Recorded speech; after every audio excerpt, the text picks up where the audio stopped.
To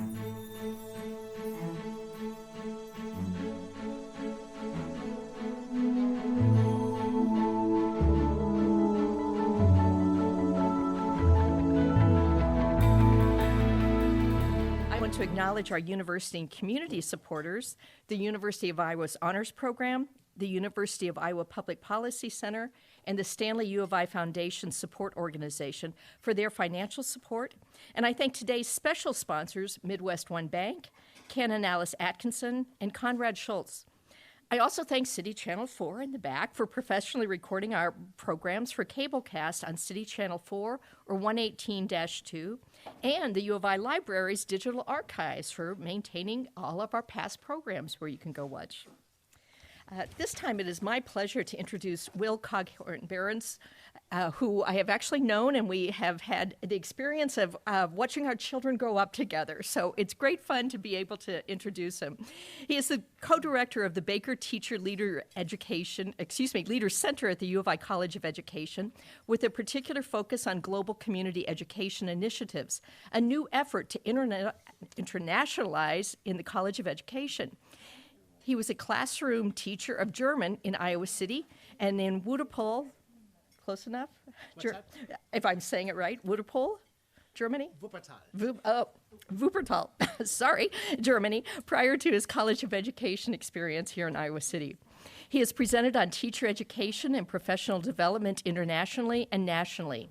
He is the co-author of 3 books with Rebecca Anthony on professional development and career advancement in both K-12 and higher education.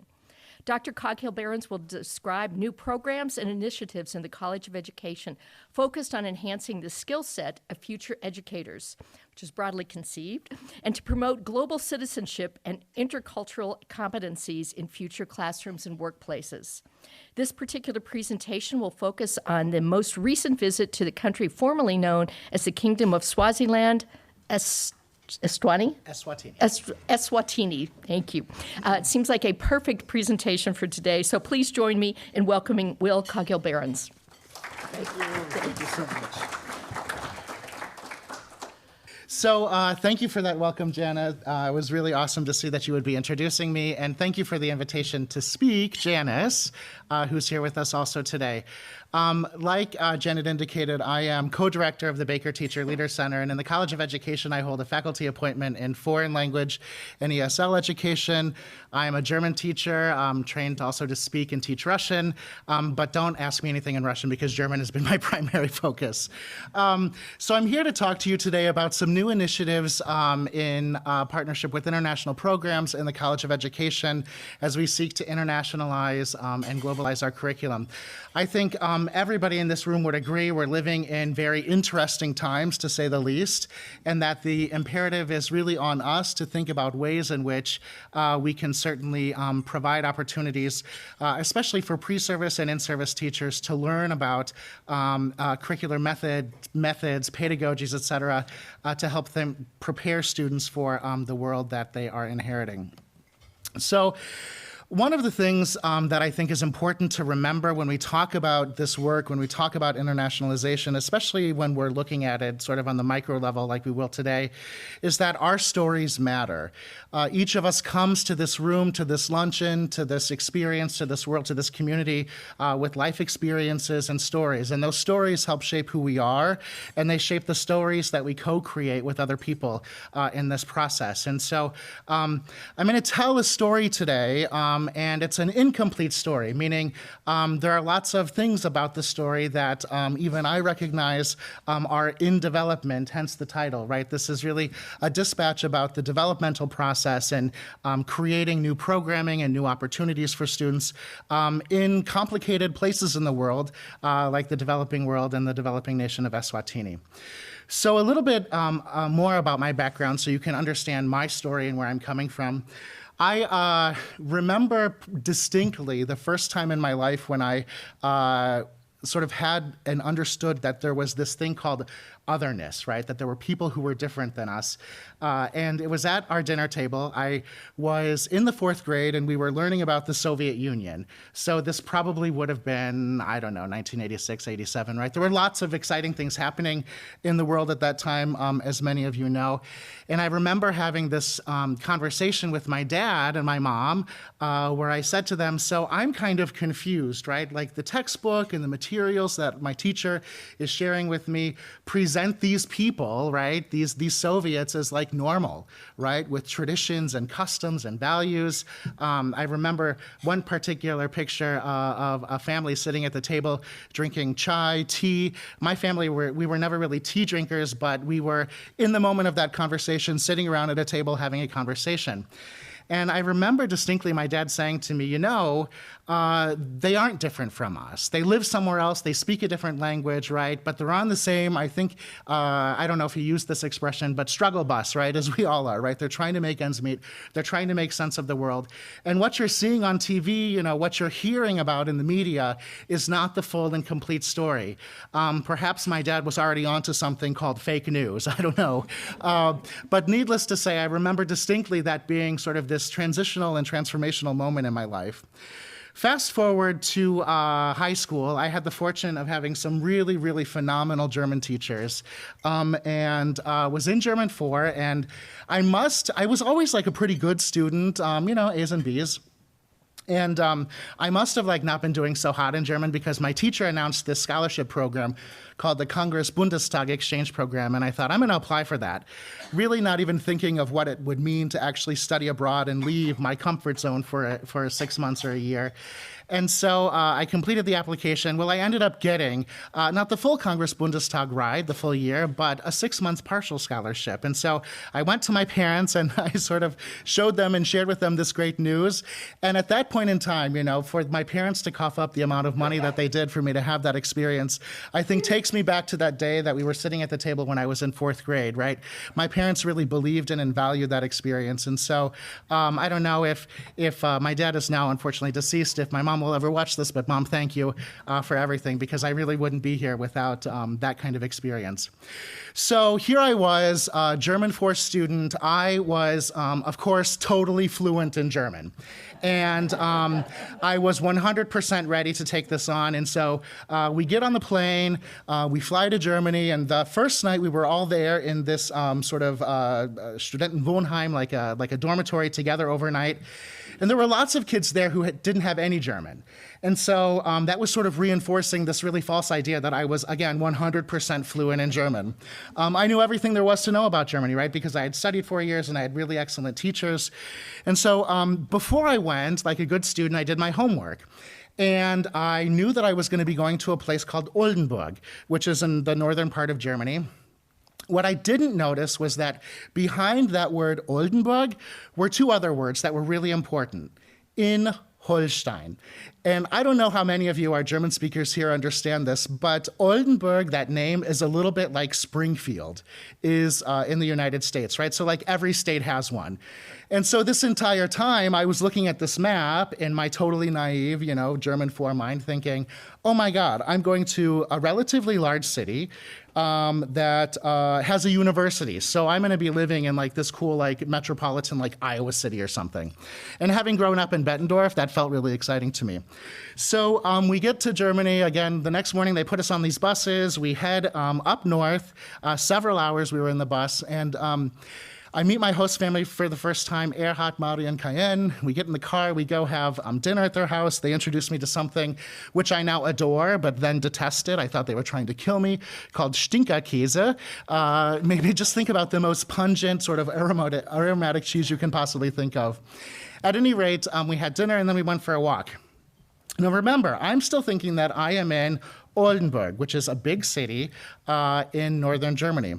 So we go down the street, and I'm noticing, houses on either side of the street, and beyond the houses, I'm seeing fields and cows and stuff like this. We get to the end of the street, we turn around, and we walk to the other end of the city, and again, same scene on both sides of the houses, fields, etc. And we turn around, and I look at them, and I said, in my really sort of terrible and simple German, "Wo ist das Stadtzentrum?" which for those of you who speak German means, like, where's downtown? Where's the city center? So I then learned that I was actually nowhere near Oldenburg, the big city. I was near Oldenburg in Holstein, and actually a small village called Kramdorf. And so my host parents sort of giggled and looked at me and said, well, actually, our house is kind of in the Stadtzentrum, except we probably wouldn't say Stadtzentrum. We probably would say, like, Dorfzentrum, but nobody ever says that in Germany. So this was my first lesson, right? And that is that Germans don't actually speak German 4 in Germany. They actually speak German. And there are lots and lots of different places in Germany that are not necessarily the places that were on the walls of my German 4 classroom. I say this because now looking back as a teacher, I'm thinking about, all the kinds of assumptions and naive ideas that our students in our classrooms build and create and co-create.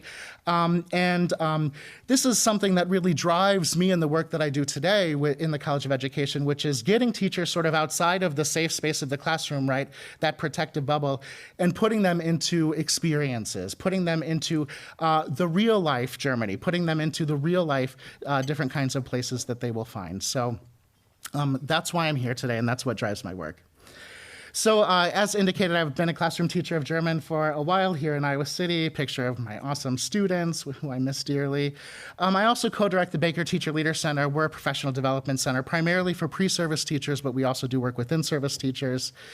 Our mission in the center is to create future-ready teachers. And I know that sounds a little bit cliche, but it's incredibly important because we know that the curriculum that the state provides, because we're a licensure program, our curriculum is approved by the state, is never quite in step with what is actually happening in the real world, right? And so we have created to that end a series of surveys and focus groups with school administrators to ask them, what really are you looking for in new teachers as they enter your classroom? What skill sets do they need that they may not be getting from our traditional curriculum, or that we can add to or advance with in a co-curricular sort of way with our curriculum? And so that's what we do. We focus on events that support community building and bringing people together from diverse backgrounds and experiences. And our PD is always sort of nestled within the context of the communities in which our students will be working and teaching. Professional development, thank you.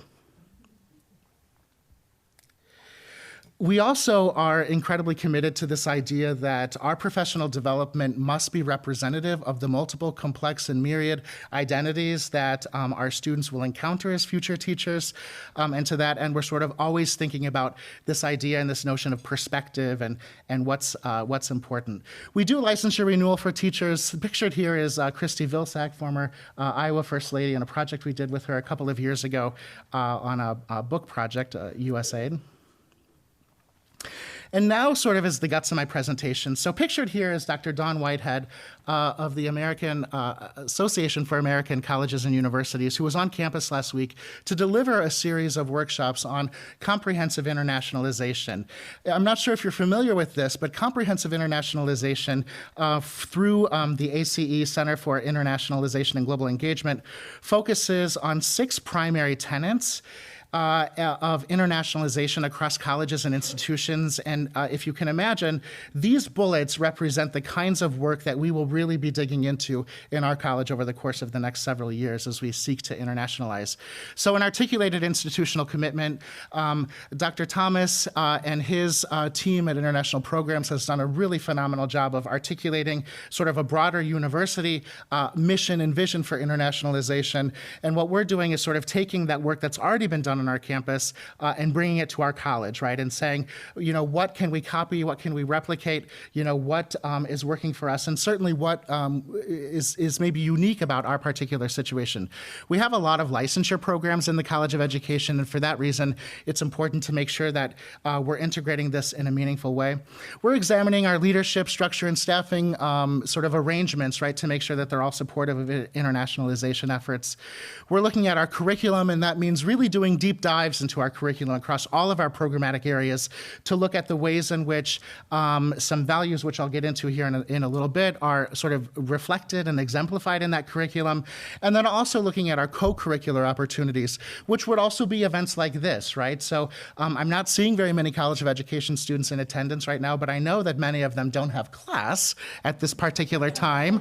And so you can bet your bottom that I will be making sure we get more College of Education students here because, like Janet was saying, you know, there are some topics that you read that are happening in the community and you might think, oh, I don't know if that really is for me, but we know that the more students have exposure to this kind of thing, the more they take away.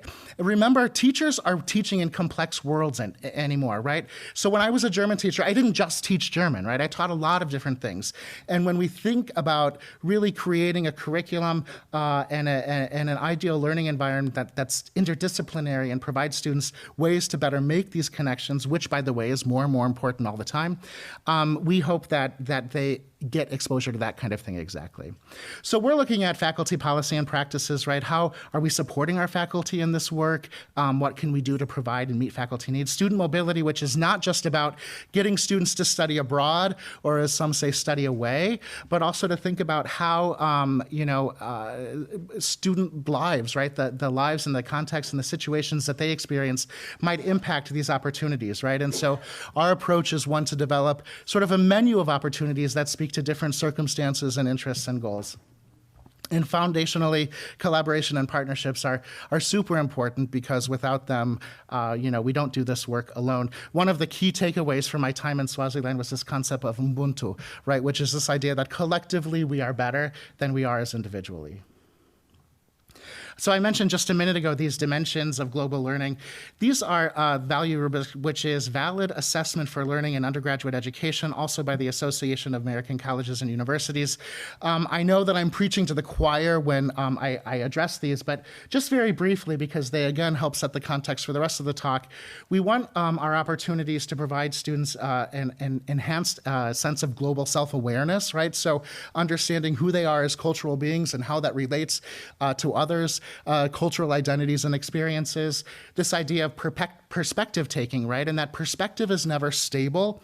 It's really a fluid construct. And again, as our stories grow, as our life histories emerge and become something both individual and special and unique, also shared, however, that perspective taking is a skill that one develops over a lifetime.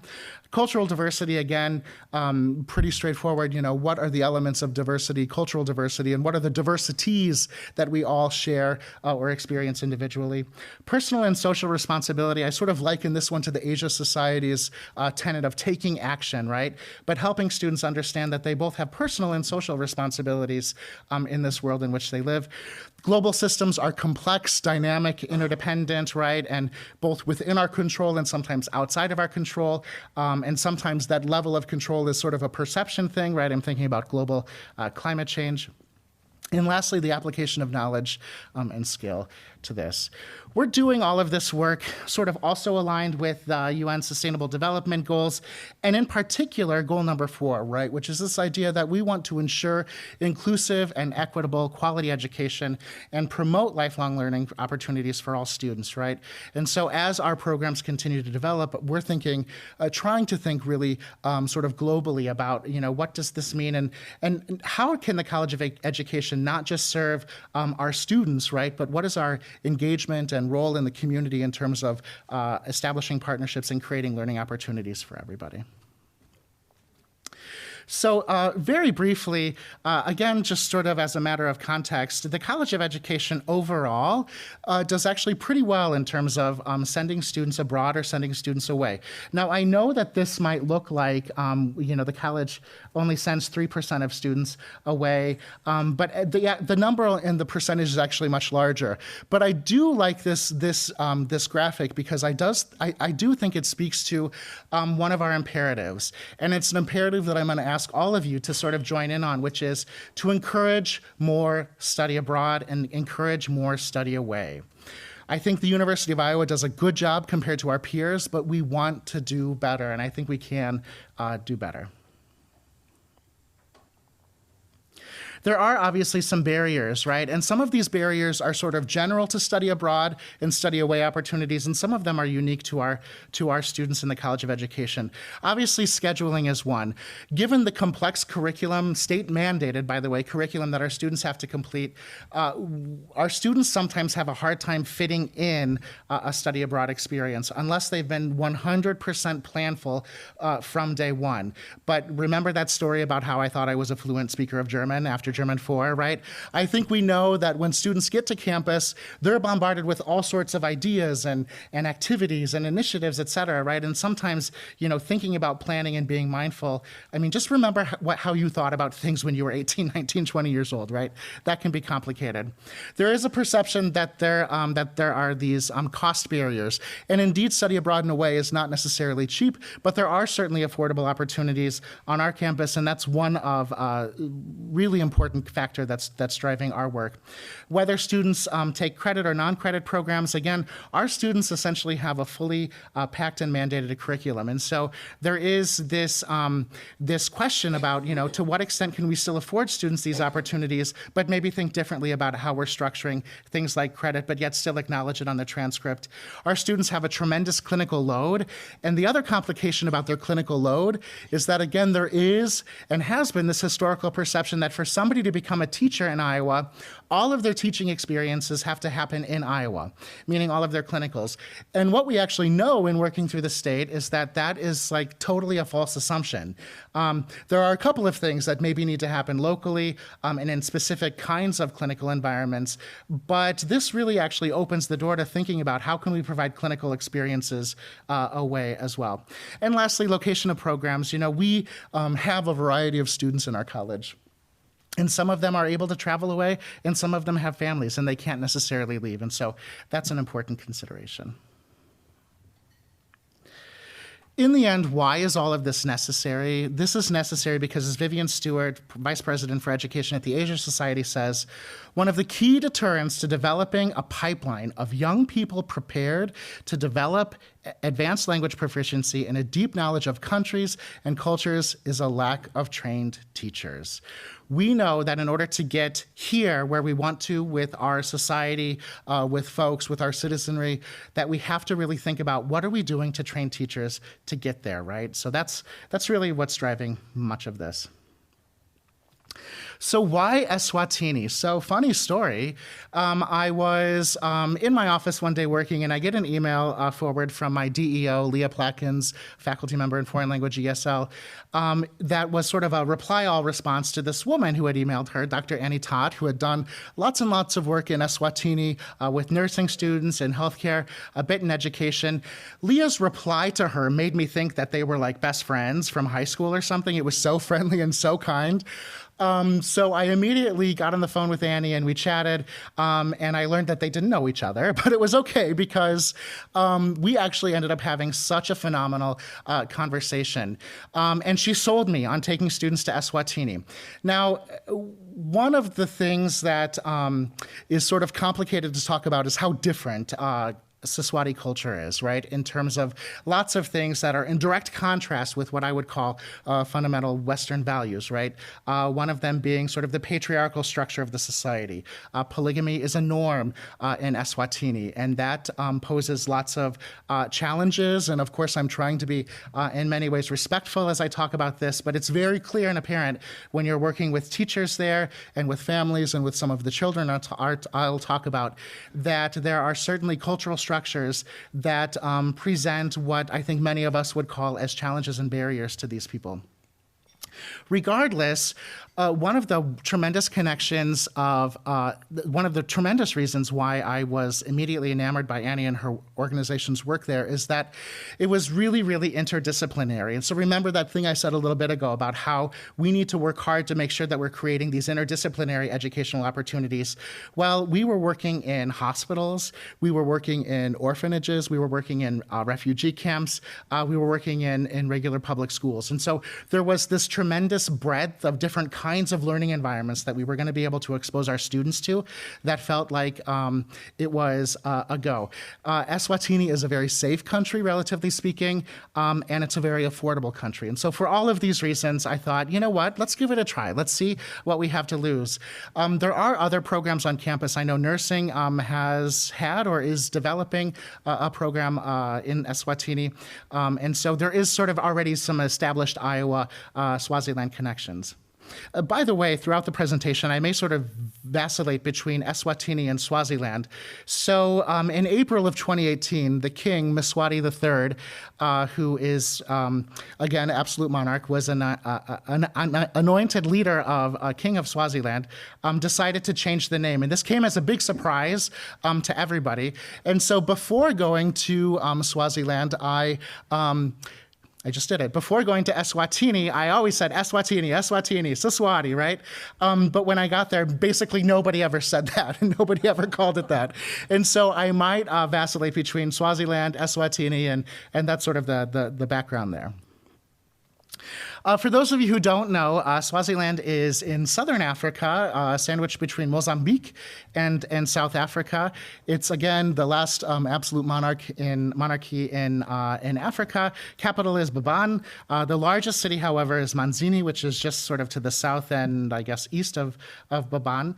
There are about 1 million people in Swaziland, and it's a developing nation, most definitely. And, again, one of the things that drew us to this place was also the unique sort of healthcare needs in this place. Swaziland has the highest incident of adult HIV and AIDS infection rates in the world, with nearly 27% of the adult population reportedly positive. Now, when you are there, you realize that statistics cannot be trusted. And from what we hear from many people that we worked with there is a really good chance that the statistics are actually much higher.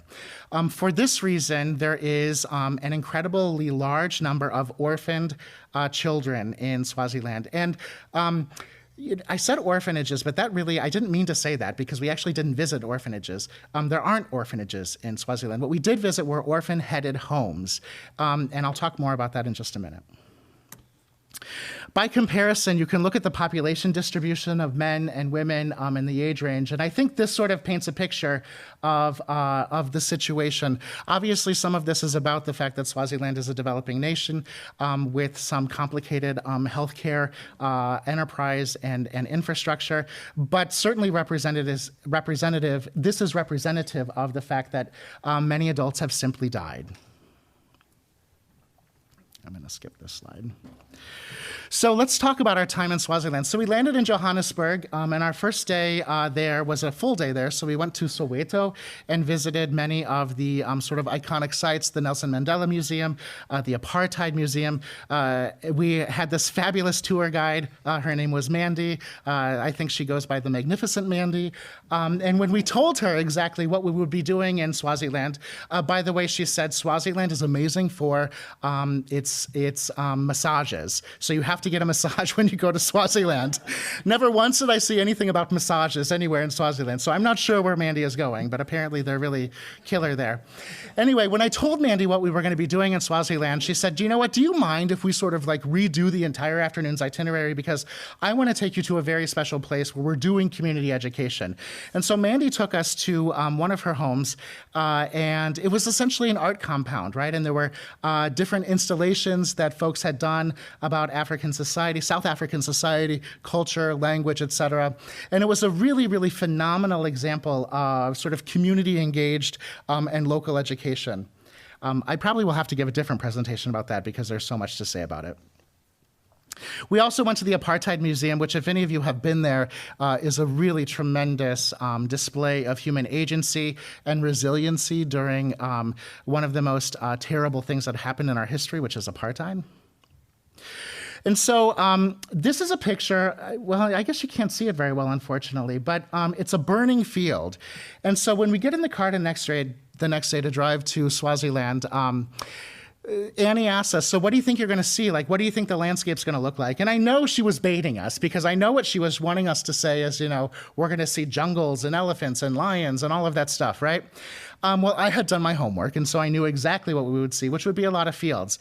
What I did not expect was that South Africa would be on fire as much as it was. Now, at first, I was sort of like panicked and jumped to the conclusion that this is climate change, and oh my God, just like Brazil, everything's on fire. But what it turns out is this is actually organized and carefully managed crop burning, right? And field burning, controlled burns, if you will.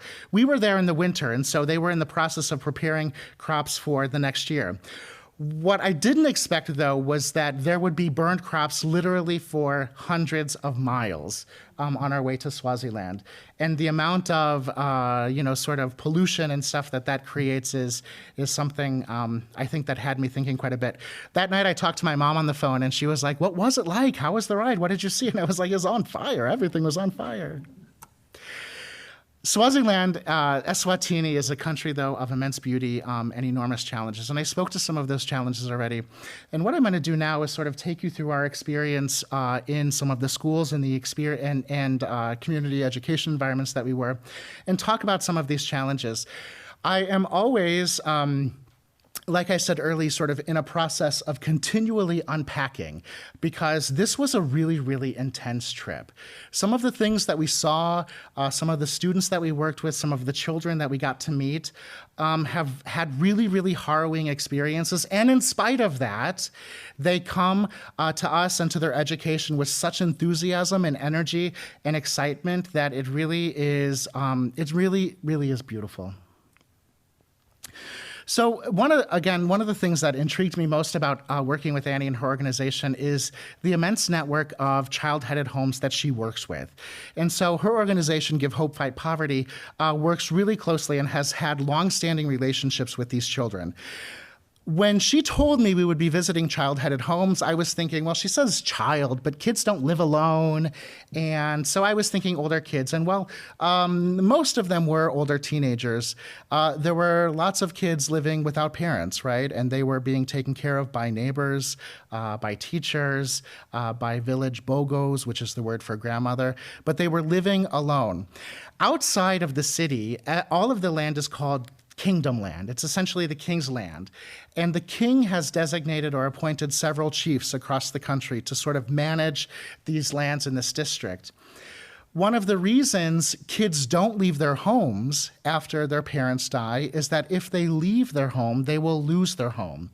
And I mentioned that there's absolutely no infrastructure really in this country to support and take care of these kids, right? And so kids stay home and they learn how to live independently.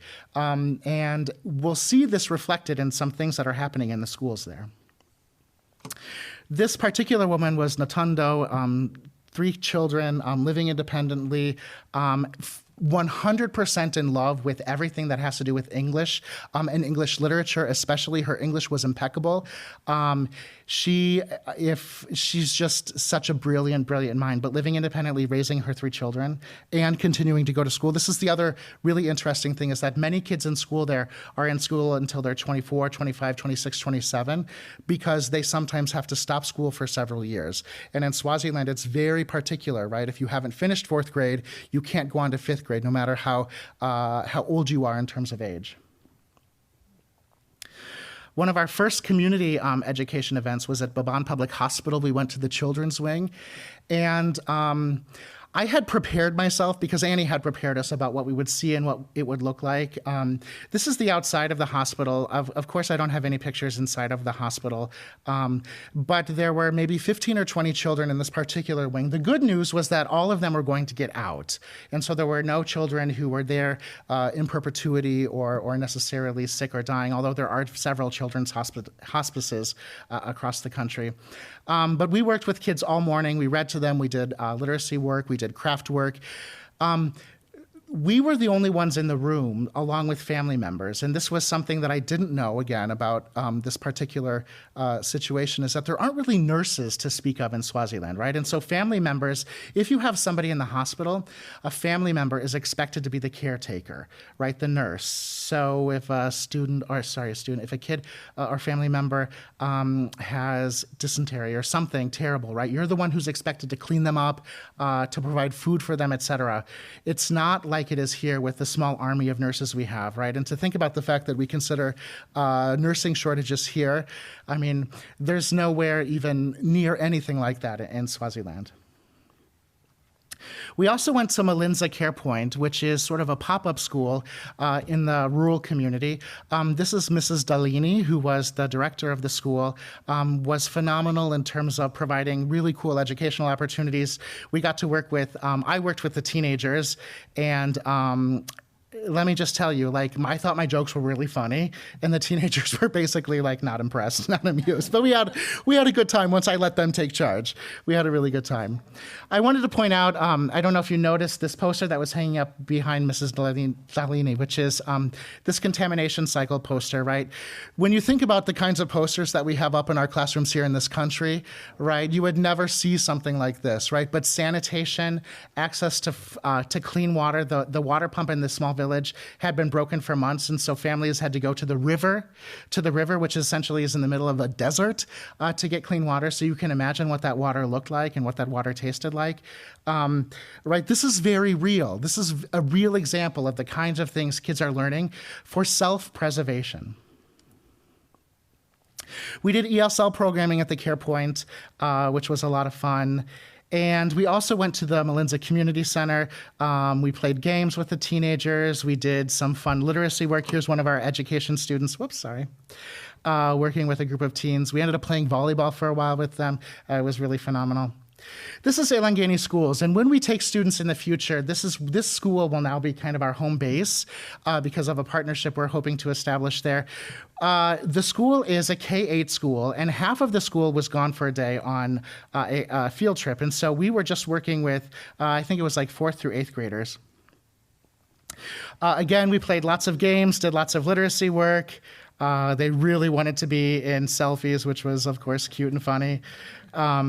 We had a lot of fun with their language because I'm a language person, and so I'm always thinking about language and how it's made. And Siswati is full of morphemes, and so we talked a lot about morphemes and what they were. So the word for frog is si koko. They also use glottal stops and clicks and all of that stuff, and it means leather jump or something like that, right? So it's a really literal, fun language. Again, some of our students doing literacy work and games. The classes were really full. Each of the classes had about 40 students. I mentioned some of the unique challenges that are faced by this population. Swazi schools have responded by integrating agricultural programs into the schools, especially in the rural areas. And so all of the students learn how to essentially grow their own food. There were lots and lots of avocado trees, which fresh avocados are pretty amazing. We were there on Tuesday, and so if you look at, this was the primary school's lunch menu. Schools provide food for students, and Tuesday's menu item was umgushu, and I don't know if this video will play. Let's see. One more time. Umgushu. Okay. Our College of our education students are practicing their language skills. We're going to work on that. So we actually, one cool thing that we got to do is we got to help in the lunchroom and prepare food for the 300 students. And so food consisted of ngushu, which essentially is sort of a soupy mixture of potatoes and onions and rice. I don't know if you can see this very well. There are maybe 8 or 9 onions on the table. There were about 5 or 6 potatoes, a few carrots. That was sort of cooked in a lot of water and added to rice. And what we did in the end was, this was like one of those like sort of harrowing and shocking moments of the trip, which was I think hard to experience and see, which is the school lunches were put in 5-gallon buckets, 1 bucket of this rice porridge mixture, 1 bucket of rice, and taken to the classrooms. And this is, again, I'm sort of checking myself because this is one of those experiences where I think as somebody who's doing this work and engaging in this work, right, we want to think hard about how we portray and what we talk about with respect to it. The principal of the school, donning some of our Hawkeye teachers' gear. We also met with faculty leaders at Amati University, which is a teacher preparation program there, in the hopes of establishing continued partnerships and pipelines. Again, there are some really amazing community education and rural education work that they're doing, which will benefit our College of Education students. And they've asked us to help think about supporting them with respect to technology education, social emotional learning, this kind of thing. Of course, no trip to Africa is complete without a visit to a game reserve, and so we went to Hulani Game Reserve. Saw a couple of pretty exciting animals. Mantega Cultural Village, which showed, it was all about sort of the history of Swaziland, the culture, the people, the way villages were organized to represent patriarchal structures. So this is kind of a silly picture, but I'm about to end the presentation, but we were getting ready to leave. This was our last day, and this peacock was like would not stop following me. I don't know if I smelled like food or something, but anyway, it was like following me around everywhere. We were at a glass factory, and we finally were getting ready to leave. Everybody was in the car except for me. I was like in the front seat, but I was standing outside of the car loading stuff, and this peacock let out like the loudest, like scariest screech I have ever heard in my life. And I thought it was like attacking me. And so I yelled out a huge scream, and everybody in the car jumped like 5 feet and spilled coffee and everything. And anyway, Swazi peacocks do not mess around. Keep your distance. In the end, Swaziland is really, really a beautiful country. If you have a chance to go, I really encourage you to go. It's a beautiful place. It's a complex place. It's a place where I think we're forced to problematize the way that we think about and see the world, the way that we think about and see education, and the opportunities and paths that we provide for people. This was on the wall at the Apartheid Museum in Johannesburg and Soweto, and it's We Are Storytellers. And I have a couple of slides after this, but sort of I'm going to end cap the Swaziland presentation by saying, our work in the College of Education is to help people find a voice to create and share their stories. And one of the best ways that we can do that is to get them out in the community, interacting with people and engaging in experiences and opportunities that are different than their own. And we are all storytellers in this journey and in this process together. So just a couple of cool announcements that I'll make relative to this is that we'll be soon launching a TLC certificate in global education for pre-service teachers, and that will give our teachers sort of a credential as they enter into classrooms, because we know if you look at any school district's website, vision, mission, et cetera, there is something about internationalization or something about preparing students to work in sort of the global age and in the global environment, right? And I think that we have to do a better job of doing that.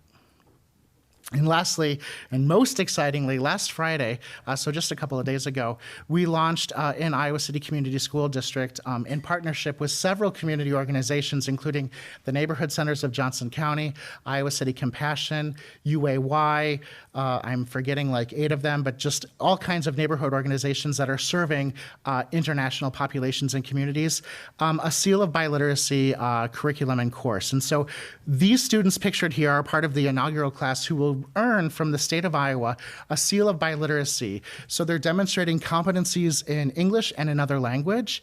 In addition to that, Iowa City has taken the bold step, and this was where our work was with them all summer, in creating a curriculum that is infused not only in language proficiency, but also in cultural engagement and community engagement. So students in this program will not only be gaining advanced language skills and proficiencies, but we're we're asking them to use those language skills and integrate them with community agencies and partners. And so students will be developing projects over the course of a year. Sometime this spring, we'll be announcing, and I'll be sure to share it with the organization, sort of a fair and a carnival that celebrates the students' projects. If you see projects across the community that have the Seal of Biliteracy tag on them, please try to go, because I think there's nothing more that we can do to validate these students than by supporting them. They are, after all, the ones who have to solve the problems that we've created. So thank you, everybody, very much. It's been great to be here, and I guess questions?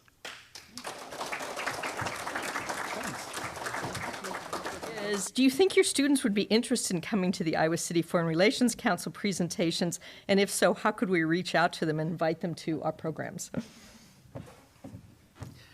That's easy. I'll just require it.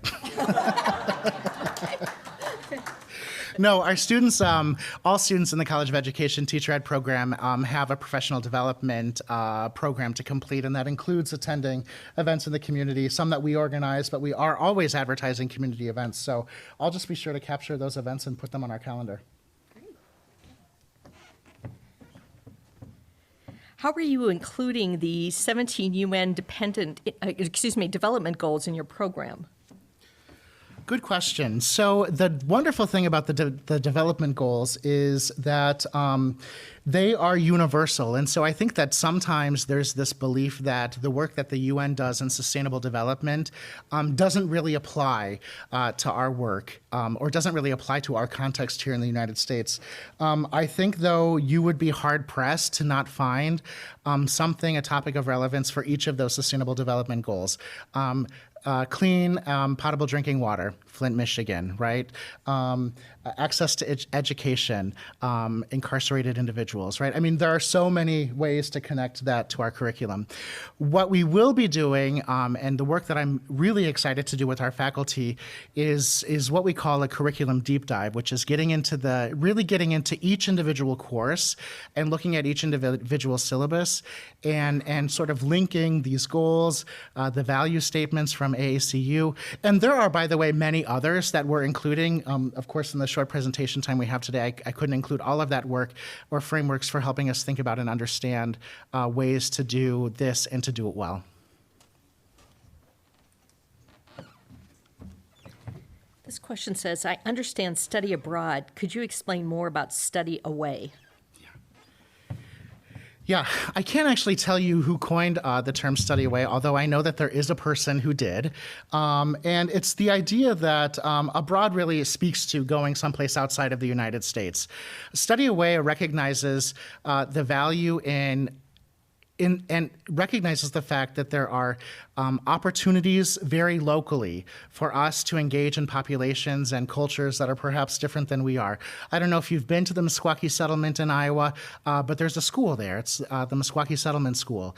And it's a very, very cool, very progressive, very just amazing curriculum, right? And that would be an example of an opportunity for our students to study, maybe not necessarily abroad. We don't have to go to eSwatini, Africa to learn some of the goals that we hope to learn, right, or some of the overlap here with developmental or global education goals. The global is actually the local, and I know that some people hate this term, right, the glocal or whatever. It does kind of sound gross, but there are definitely these connections, and this is an important thing for us to work harder on, right? That study abroad doesn't have to necessarily. We can still accomplish a lot of the goals and the outcomes that we hope to accomplish by staying right here in our own communities. This is the College of Education in eSwatini. Please say more about what it means to problematize in this context.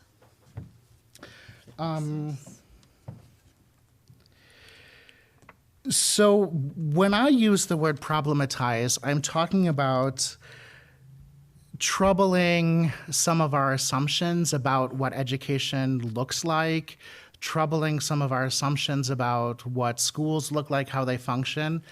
In other words, it's to sort of think about the structures and the ways of being that we have come accustomed to or that we accept as the norm, and to actually encourage our students to get into those spaces, into those concepts that might really sort of might shake up the way that they think about or see the world, right? It's all about, and we know that some of the most significant and impactful learning happens when we create this sense of dissonance, right? This cognitive dissonance with people, right? When we confront students with ideas and experiences that are different than their own.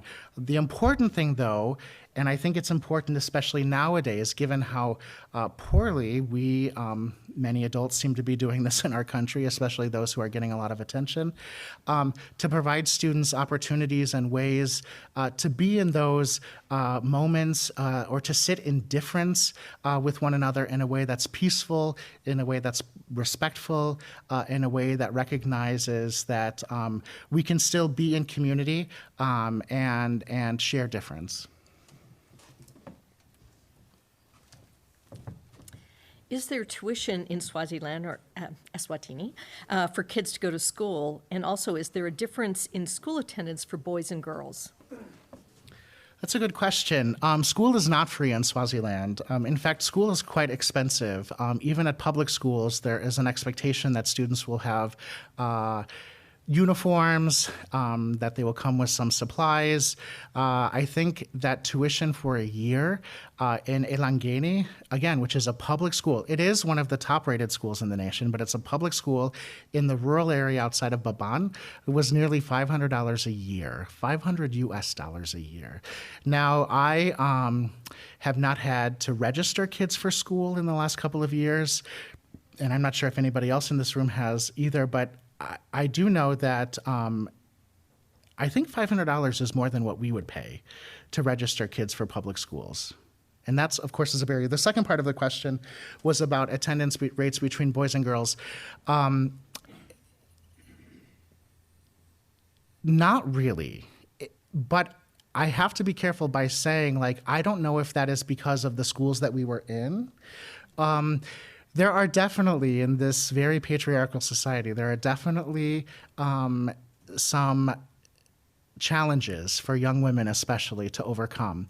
And we know that those structures, when they are systemic in nature, aren't just waiting for women when they get to adult married life, so to speak, but that they're inherent in every part of the system.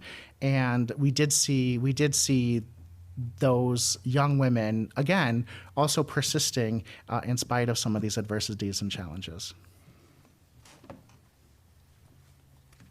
Okay, there's several questions here, so I'll read them individually. Do you work with Peace Corps programs? Yes. Do you want to say? Yeah, no. The Peace Corps representatives on our campus have been coming to the College of Education for years. We have usually several presentations. So what Peace Corps used to do would just be come and do an informational session. And I had a conversation with them a few years ago where I basically said, I actually don't know that that's an effective way to get students into the Peace Corps, which is ultimately their goal. And so what I suggested was that they come and tell a story. They come and tell their story, sort of the theme of my presentation. And indeed, it did make for a much more dynamic and interesting presentation. Whether we want our students to take something away. We sometimes call this taking away a nugget from everything they attend. And I know that the Peace Corps presentations that have been happening in the college have not only been giving students some things to think about. One of the things we noticed is that students who go into teacher education tend to come from this region, right? And so students don't go far away to become a teacher. They tend to stick close to home. And they tend to go into teacher education and become teachers because they themselves had a pretty good school experience. And the kind of school that they imagine teaching in, for the most part, of course not true for everybody, is the kind of school that they went to, right? And so this creates, kind of a pipeline, I guess, for local schools, et cetera. But there are so many different kinds of schools and different places to do teaching. And one of the most exciting things that has happened as a result of our work taking more students abroad and away is that they're now thinking about not just staying here in Iowa to teach, right? for the most part, they want to come back to Iowa to teach, right? But they're now excited about going away. And what a tremendous benefit for our students to get teachers who have gone away to teach in Costa Rica, Botswana. We have students in Qatar this year, right? Who are coming back to Iowa with this tremendous and really exciting international experience. So that was the first question, I think. Yeah. Put a couple of these other ones together. Are U of I students coming with high school languages? I think that's what that is. And do you use Cliff Messon's Wider Net program for technology? Can I see the card? Yeah. Thanks. We have, and we do use Cliff's work.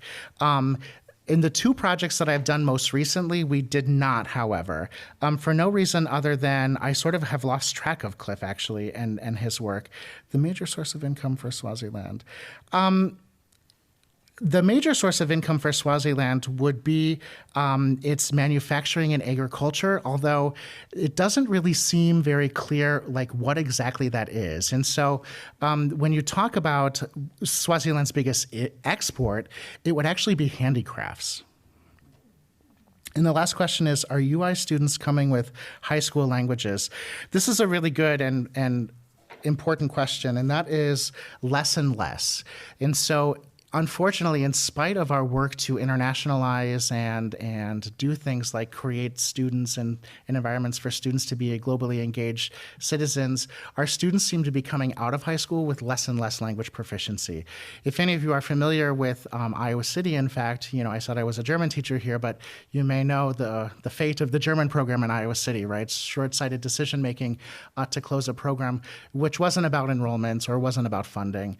I think that, and we're working hard with the State World Language Association to think about new opportunities to create a roadmap for languages, potentially in the state of Iowa, which would help give what I seem to think of as administrators and school boards and citizens who are participating in this decision-making process a way to think about how important it is for us to leverage language, foreign and second language education as a way to boost our state's economy. There are some really phenomenal statistics about the amount of foreign expenditure in Iowa. And we know that the more that we pull away from that, the more that we will all be negatively and adversely impacted by that.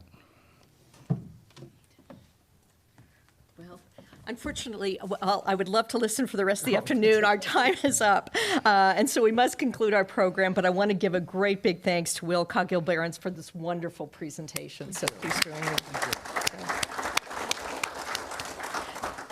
I also want to thank our sponsors, the University of Iowa's International Programs, the University of Iowa's Honors Program, the University of Iowa Public Policy Center, and the Stanley U of I Foundation Support Organization for their generous support. And also thank today's special sponsors, Midwest One Bank, Ken and Alice Atkinson, and Conrad Schultz, and we thank City Channel 4 for making our programs available to the viewing audiences. And Will, now as a small token of our appreciation, I am thrilled to give you our very highly coveted Iowa City Foreign Relations Council mug. So enjoy. This is exciting. Thank you. Good. Cheers. So, and with that, we are adjourned.